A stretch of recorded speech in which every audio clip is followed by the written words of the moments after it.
This is truly like the most phenomenal lineup, and I'm so excited to bring up our next topic. First of all, though, let's have another round of applause for the Corkscrew comedy folks that put this all together.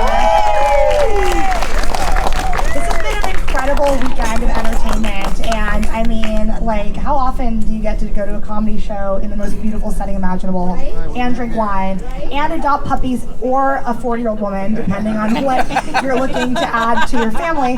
All right, your next comic is super funny. He runs a show at the Elks Lodge in Van Nuys, which I'm sure you're all a member of, and he's one of my favorite guys. Please give it up for Matt Payton!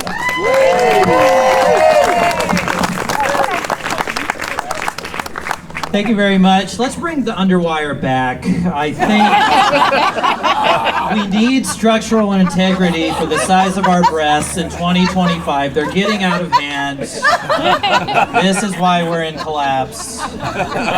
We've foregone the underwire and COVID, and that was fine while we were relaxing, but we're back in business now. I want to see everything out of tension in the office. Okay. Now, I just came here because I thought there was a wedding happening, and I was trying to audition to be a flower girl, and they just threw me on here. So, if anyone has any petals, I'll be distributing those soon. Liz, they don't know that it's not tax day on Tuesday, you said? Yeah. Is your birthday? Happy birthday. 41 by my math from your material, I pay attention. They don't know that because none of these people have paid income tax in 20 years. They skirt many ways you can get around if you know a guy. This is good though, you're here for my very last comedy show ever. I don't know if you've been paying attention to the market volatility this week. I'm sure none of you have passive income, you all work with your hands. Put in a long day at the factory, I'm sure. Time clock, you go home, you drink your 6 to 14 beers, and then do it all over again the next day. But, retirement funds are looking unpredictable right now. So now my backup plan is to impregnate a wine country widow. So we have a few candidates. Okay, all right. Meet me in 8 minutes. Why do I keep stepping on the cord? Why don't I just climb the tree? I've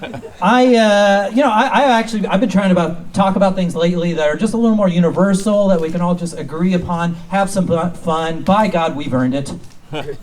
So, as you know, Israel redrew its borders in 1967, and if we could just get the map up here, did we not? Okay, great. That would be fun. Let's see. A lot of people talk about what would our founding fathers think of our current moment. What would they think of our current political situation? I feel like no matter what, they would say, your women folks sure do seem to be lippy. This was bound to happen once they started showing their ankles. Well, I'm going to go get bled out for this infection and then drink some poop water. So I'll see you guys later. I feel like they're not the smartest guys ever to hold up on a pedestal. Maybe. I don't know. But, we're trying to pinpoint. I'm trying to pinpoint here. I can't not look at you now. I'm trying to pinpoint when we began our societal collapse. And for me, it was when we started having to refer to our coworkers as our team. You're not on a team unless you're trying to defeat the Buffalo Bills or you're one of 6 people breaking into the Pentagon. Otherwise, you're not a team. You're just sitting next to me, slurping on your peach at 8 in the morning, Joyce. Again, no one here has ever had a real job. And don't know. Hey, you know about inherited wealth?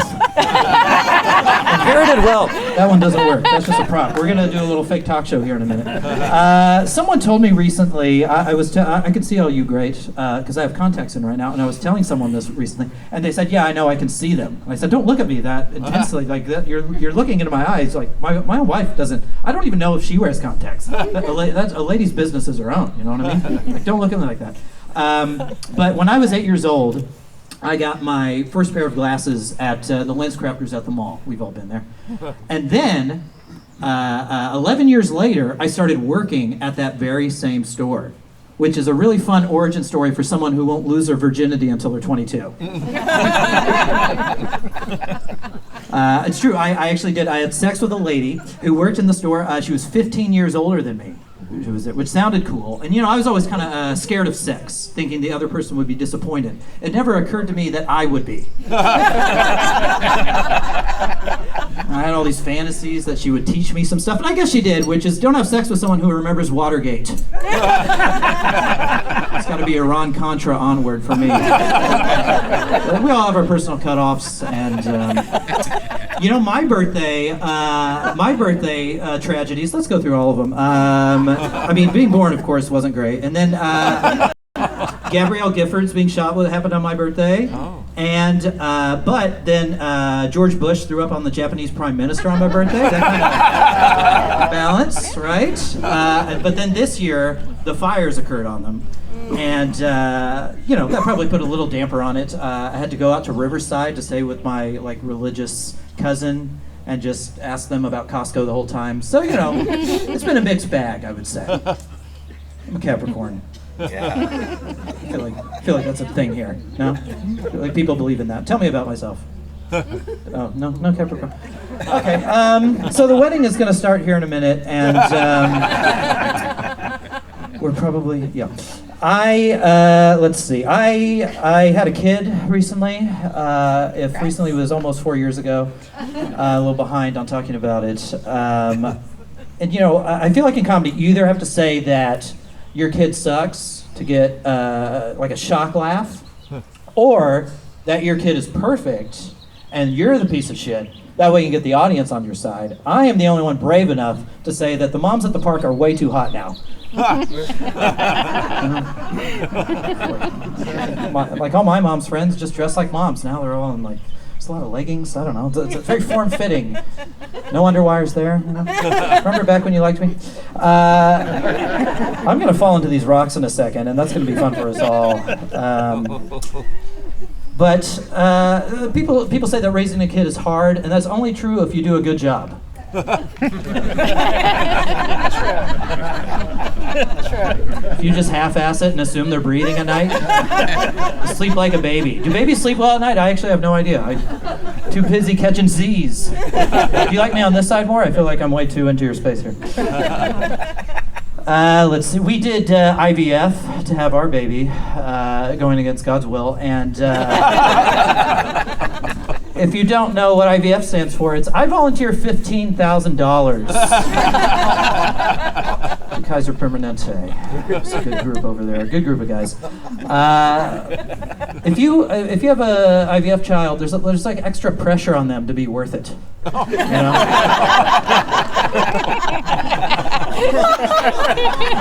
feel like a kid that's just a product of drunkenly forgetting to pull out. They don't really have to do much. It's fine.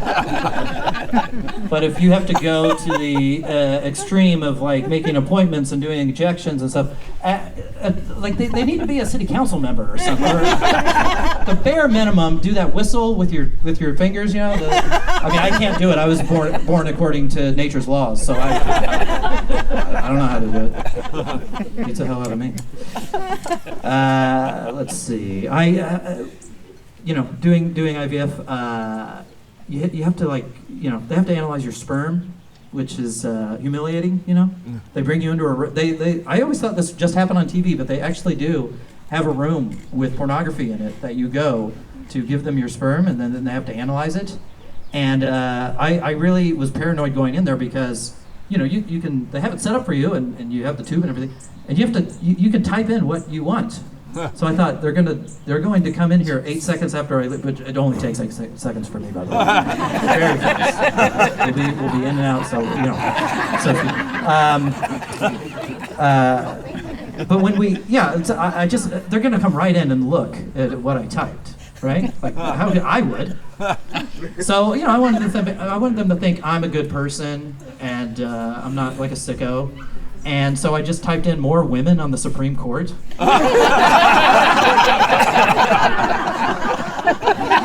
That got me off lickety-split, let me tell you. That was pretty hot. I don't know if you guys want to search for that when you get home, but you really should. It's gross, actually. How's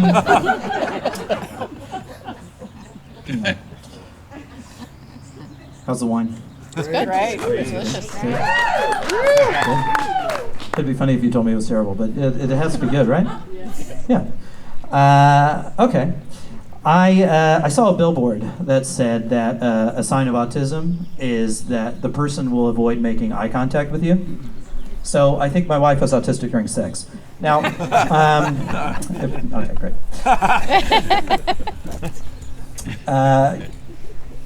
When married sex is kind of a part of life. If you're married to me, an unfortunate part. It's just that what happens to me is like practicality starts to creep in on your sexual routine. Like you'll be in the middle of doing the deed, as I call it, and that might be why it doesn't happen enough to my liking. And my wife will turn to me and just say, "Wait, did you remember to call your parents back?" Like just random. So I have to pretend like it's part of the dirty talk, and I say, "Yes, but with the time difference, they were already asleep, you little slut." And that works for us. Now, you do with that what you will. Thank you very much.